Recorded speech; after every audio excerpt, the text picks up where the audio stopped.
Good evening, everyone, and welcome to tonight's TS 2016 First Look stream. I am joined with another special guest. We've had one every week so far, and tonight it's Kevin. Hello. So, Kevin, what do you do? Well, Matt, I'm a content manager here at Dovetail Games. It's a job I've been doing for about 3 years now. Okay. Which, it's not a very descriptive title, but what it means is it's like a production manager. I'm in charge of route production and also there's quite a large lead artist role because my background is lead artist in feature films, television for quite a number of years now. So I do a lot of that, making sure all the assets are up to our standards and making sure the route is on time and in budget. Superb. So what sort of projects, just so that everyone can relate, Kevin, to things that they use, what sort of projects? Just a couple of the highlights. First route I was in charge of was Kent High Speed, London to Faversham. I've done all sorts of other ones since then. 2 American routes, which I quite like. There was the Norfolk Southern Coal District. Oh yes, I like that. Yeah. Most recently, Soldier Summit. Oh, I went out there to take some reference pictures, which was a lot of fun. Had some decent weather in March, so surprisingly. So otherwise, it would have been all snow. You get those fantastic reference trips. Sometimes, yeah, not all the time.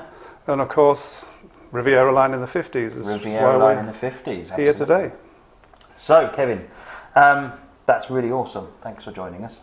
So we're having a look at Riviera line in the 50's today. We're also going to be taking a look at another game mode that's on all of the routes that are included in TS 2016, which is Railfan mode. So this is where you could sit back, watch the action, and time travel back to those good old days. Indeed, yeah. So you do train spotting, Kevin? I used to in the good old days. In the good old not quite this far back, but yes, I have a history of it. That's myself also. It's really good being able to step back, isn't it? Right, so we're going to take a look now at a Railfan scenario, and we're going to sit back, watch some trains, and talk about the route, talk about what's included, and should be good. I'm looking forward to it. Right, let's go. Let's get on. So I'm going to switch to that. I'm always worried I'm pressing the wrong buttons because I never do that. And then the game. Right, the game will pop up in a minute, folks.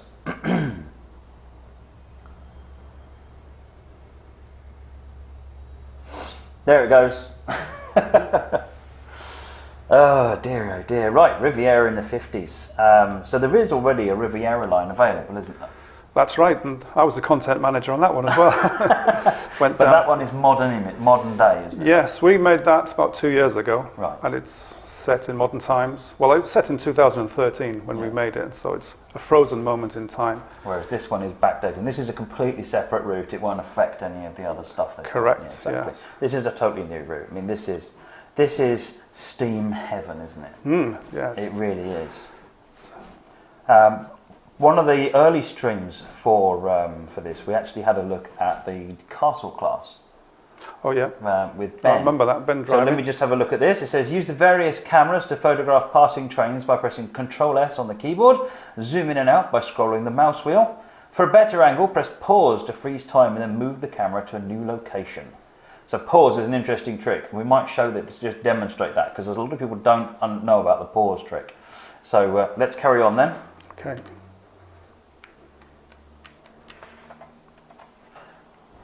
It might work now. I've pressed it onto the right screen. No, the controller's not working. No control. We'll have to use the keyboard. That's right. Oh yeah, there we go. Press button B. Right, so here we are. Now I hear a train coming. You hear a train coming? I think there's one over at Dawlish. Oh, that's right, there's one there too. So let's have a walk down the promenade. I want to have a run down the promenade. So. Okay. I hope you can keep up with me. Are you still there? I'm not going to be able to keep up with you, no. So it looks pretty sunny down there too. So. Oh, that's very nice, isn't it? Yeah. So here you see one of the changes, the old Great Western lower quadrant semaphore signals. Semaphore signals, superb. These are all new for this route. Yeah. We made them. I think there's something coming that way. Oh no, there isn't.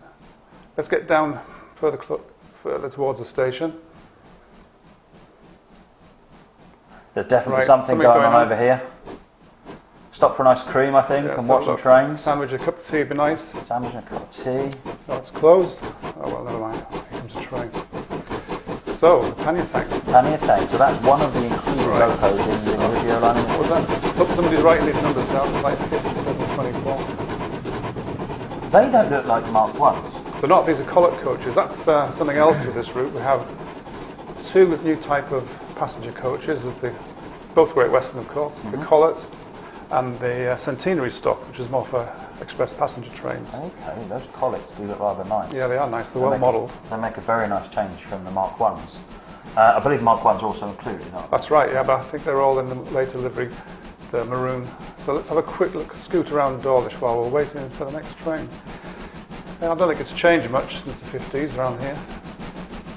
So let's get back on the station. We've got a bit of Superman this bit. Yeah, to I'm get going up to on the platform in time. Leap. We'll fly over to the old Dawlish sign over here.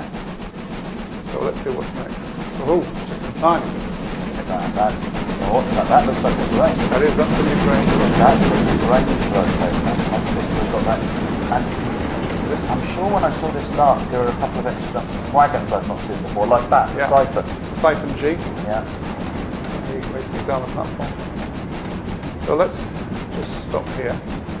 See what else there is. There's a fish fan called a bloater as well. Okay. That one. Oh yes. These are a lot of reskinned earlier vehicles. And right at the end there is a GWR brake van known as the Toad. Oh, the Toad, yes. It's iconic for the Great Western. Yeah, definitely. It's got to have that. Yeah. So you can see Dawlish doesn't look quite the same as the modern Dawlish we did. Well, no, there's a dirty great signal box over there. Sadly, that was demolished a few years ago, just before we built the first version. So I was very pleased to get the opportunity to make this and put it back. And also you can see the little goods shed. Oh yes. So the whole route has been pushed back into the 50s. So all new track added and signalling replaced, signal boxes, everything like that. Quite nice. What you do is really Bristol, Western. Yeah, there are a lot of names. It's not just like 5 locomotives with 5 names. Let's have a look at one of these coaches while they're stopped. So, new characters as well, as you've probably seen by now. Yes, they're very much period characters, aren't they? From the 50s. And we have some new road vehicles as well to go with the route. Okay. Fat 1950s cars, buses and lorries. That's really good. The route itself, it's a transition period. It's difficult to say exactly when in the 50s it was. You decide. So you'll see a lot of Great Western traditional railway signage, and there's the more modern British Rail enamel signs. Yep. So, which is why on the platform, the smaller signs are the British Rail style. But we still have a few GWR running inboards and supplies to all the stations. Okay. So there, that's off now. Let's have a look. I thought I saw something further down. Just going to stand still now. I need to adjust the volume. All right, I'm just quieting the volume down. Hopefully that will, and I'm going to turn us up a little bit. Hopefully that will make it to where you can hear us a little bit better. Whoa, what's happening? It's a long train.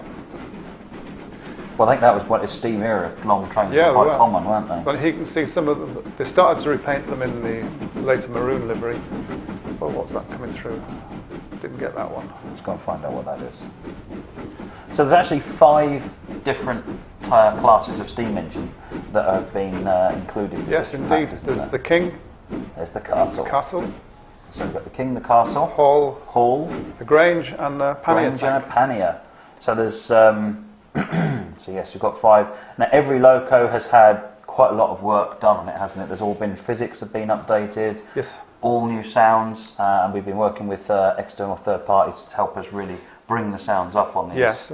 I think we're allowed to mention who it was. Yes, absolutely. Yeah, it was Steam Sound Supreme, I think, who helped us with the sounds on this. And we've also been working with Victory Works, well known for some really, really high quality, particularly Great Western. And if you're watching the previous stream last week, the K1 is also Victory Works. So Victory Works has helped us a lot with some of the setup, and there's also the driver assist stuff. Wow. Open the drains. There's another new asset, GWR water crane. Now Ben, who's mainly into the train side of things, he's such a good GWR fan, he made us a lot of assets for this route. So we've got water towers and the water troughs and all the signage, and some I've water seen tanks. some particularly amazing the coal unloaders. Yeah. Oh yeah, that was one of Ben's as well. The little carts actually come out and deposit the coal in the train, which was very, very clever. He helped us out a lot on that with his spare time. So Water dripping. yeah, well, there you go. That's another little Ben. Ah, that's fantastic. Trick. You just can't keep that man down, can you? Yeah, that actually animates as well. It sort of flops around when it. Really? That's very cool. So let's have a look. I just spotted this pannier tank in the siding. Now, one of the differences about this route and the early version is there's nowhere to park cars anymore because all the car parks are railway sidings.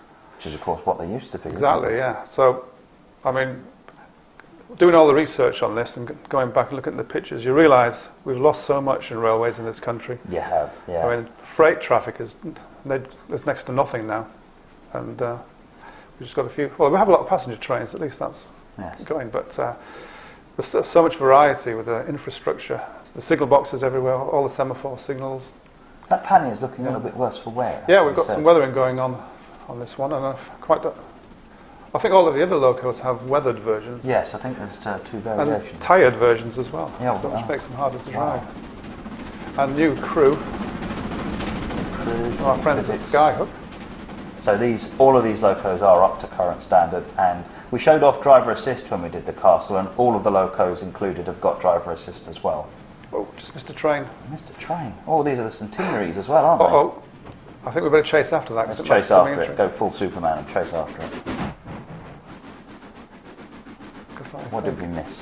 I think that's a Blue King. That's a Blue King.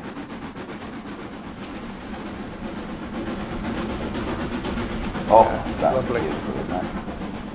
And the centenary coaches. Of course, it's not stopping here, but not important enough. Now, the reason it's blue is not everyone knows is that when British Rail was formed, they tried out a few different experimental colour schemes, and blue was one of them, but it didn't catch on. Eventually, they settled for black for lesser engines and the Brunswick green for passenger train locomotives. Okay. Which is basically the same as the Great Western livery. Yeah. So nothing much changed down here.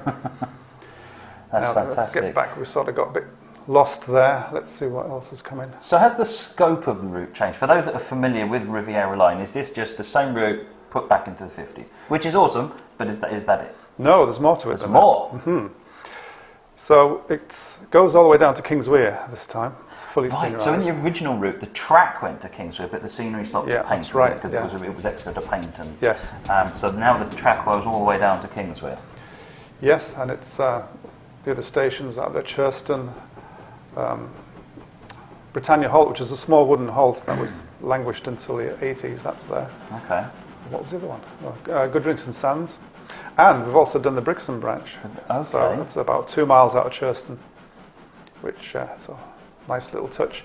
And the original route also had the Heathfield branch, which was modern day. It's a freight-only extended siding, really. But we put it in there because it has interesting freight traffic still. But we've brought that back to the old standards. We have, all the stations are there. They can run passenger services, signals, everything. All the features are there on that as well. So that's good. So there's really, quite a bit of scope. It's not just a straight line, is it? You've got, and the journey is actually very different as well. So when you do the Exeter Paignton section, it's high speed express, tight timetables. They actually needed special drivers that were specially aware of and familiar with driving this part of the line to keep to the timetable. Yeah, because it's single track at the other end and it's very hilly. Yes, and then of course from Paignton to Kingswear is a really challenging drive. There's some really. I went to Kingswear myself last year on one of the special tours with Braunton, and she actually coming back from Kingswear ran out of puff at the top of the hill, and they had to stop and build the boiler back up. I'm sure there was more to it than that, but we stopped at the top of the hill. Let's put it that way. So it's a challenging drive, even for the professionals. It's basically driving over a headland from one bay to the other. So all of those tunnel and viaducts. It's quite a climb. Yeah. Then drop back down again very quickly to get to the estuary. I'm not sure which one it is. So where are we now? What's coming next? So the canopies were actually rebuilt in the 50s. They're the same design as the ones in the earlier version of the route, which is a more modern version of the route, which is confusing. So we opted for keeping the concrete 1950s canopies because rather than the earlier ones, which were falling apart at this time in the real world. Yeah. So what's next? What's coming up next? So essentially, just covering what we're actually doing here. So this is Railfan mode. So essentially, these are a piece of gameplay where you start and you go in, and you aren't in control of a train. You can walk around in camera 8 as you wish. Exactly. Yeah. And there are trains driving in and out, and you can move the camera and go and look at what you want to look at. In some cases, there might be a bit of activity going on in a yard. Another time, you might just sit on the platform and watch the express trains coming through. And it's quite a nice passive bit of gameplay, isn't it? Well, you can sit back with a cup of tea and a sandwich and watch the trains go by. Get your book out. And of course, this is a new feature, so we'll be implementing this in future routes as well. Yes. So when we finesse it, I'm sure it'll grow as a feature.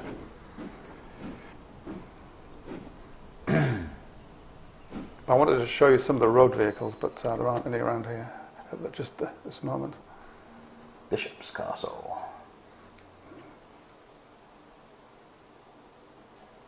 So just one more time. So we're having a look at Riviera line in the 50s. We're running a Railfan scenario, so we're just sitting here train spotting.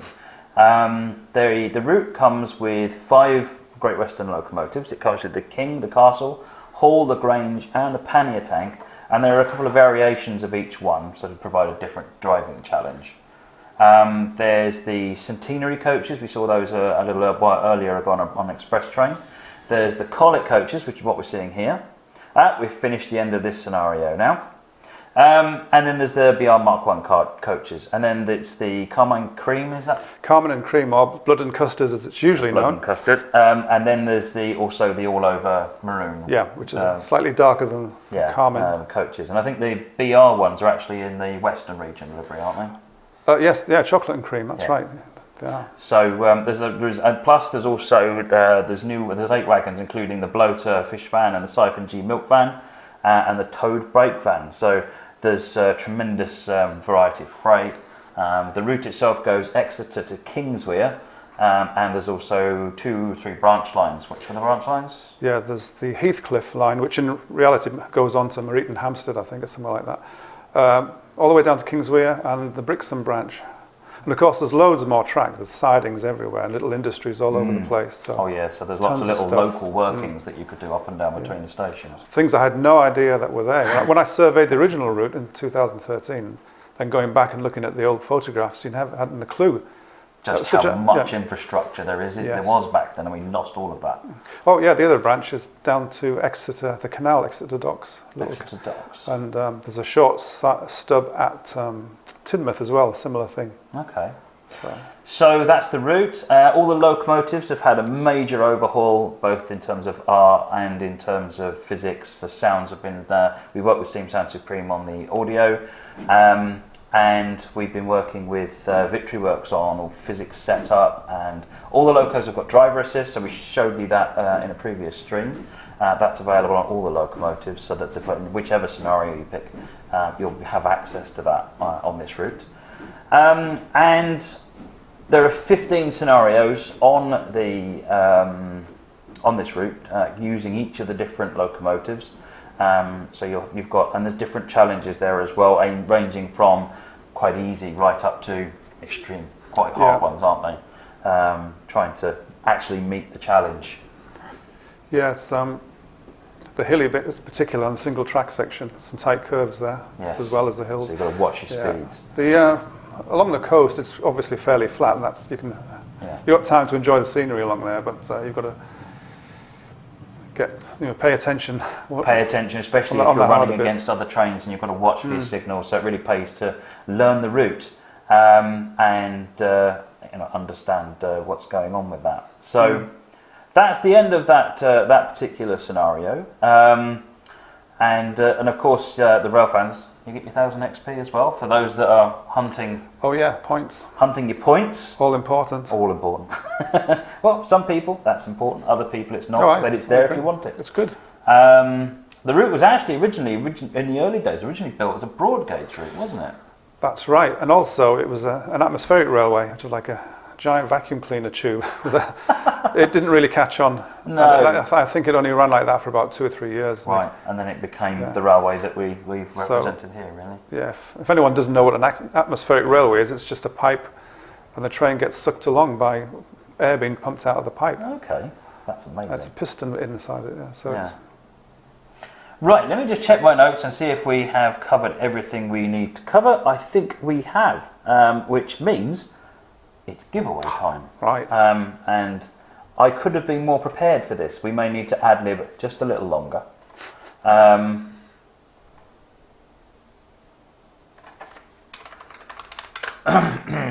Yeah, I'm not prepared at all. I do apologise. Let me just switch back to the camera and we will get sorted with this. So, so did you get to go? How did you do the research for a route like this that's in the 50s? Because I guess you can really see how when you're doing a route this modern era, like Soldier Summit that we did, you go there, you take pictures, and that's cool. How do you do something like the 50s? The internet and old books, basically. Oh, the books were all black and white pictures, and the quality of the image wasn't so good. Half-tone pictures, but. Everybody takes pictures of trains and has been doing so for a long time, so there's quite a lot of information out there. I guess being a really well-known area, it's there is that too as well, isn't it? So, in a way, it's a disadvantage because every time you want to see a detail on a station, happens to be a steam train in the way, so it can be frustrating at times. But we got there. Oh, that's good. Well, the good news is that the giveaway system seems to have fired up in record time. So. Without further ado, can you give me a keyword for everyone to type in? Grange. Grange. One of the loco types that is included in the route is Grange, the Great Western Grange. So if you can type Grange, that's Grange in lowercase letters, please, into the chat. That will enter you into the giveaway, and then in a few moments I will press the button and the computer will pick a random winner. We've got 2 of these to do.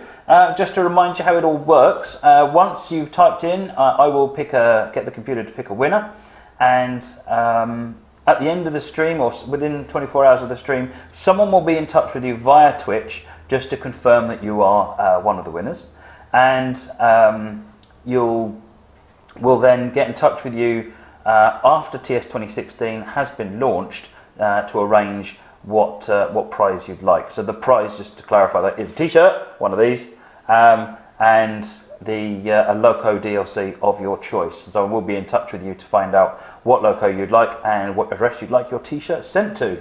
But that will happen once TS 2016 has launched.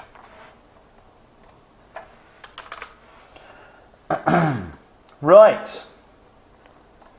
I think it's time to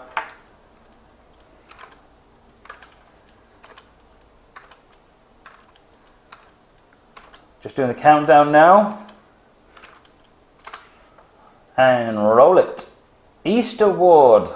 Congratulations, you are our first winner. Yeah, well done, Easterwood. Let me make a note of your details so we can get in touch with you after the stream. So after the stream, like I said, we will just be getting in touch with you to confirm that you're a winner, and then we'll be in touch properly later on once the product is released. So, we need another one. Toad. Toad.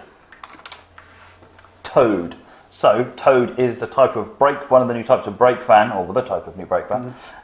It's an iconic Great Western brake fan, and it's one of my favourites. I always like one of those at the back of when I'm running a Great Western train. Yeah, I like the balcony. At the back. Yes, exactly, yeah. Okay, so if you could type Toad, that will enter you into the giveaway.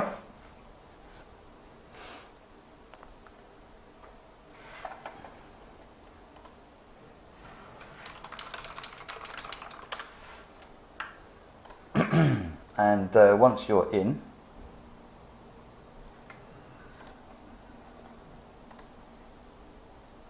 frog. Walking frog. Right, so we'll give that another few seconds and then we'll press the button. It's TOAD for those that don't know. Bumpy Frog, says Executor. Right.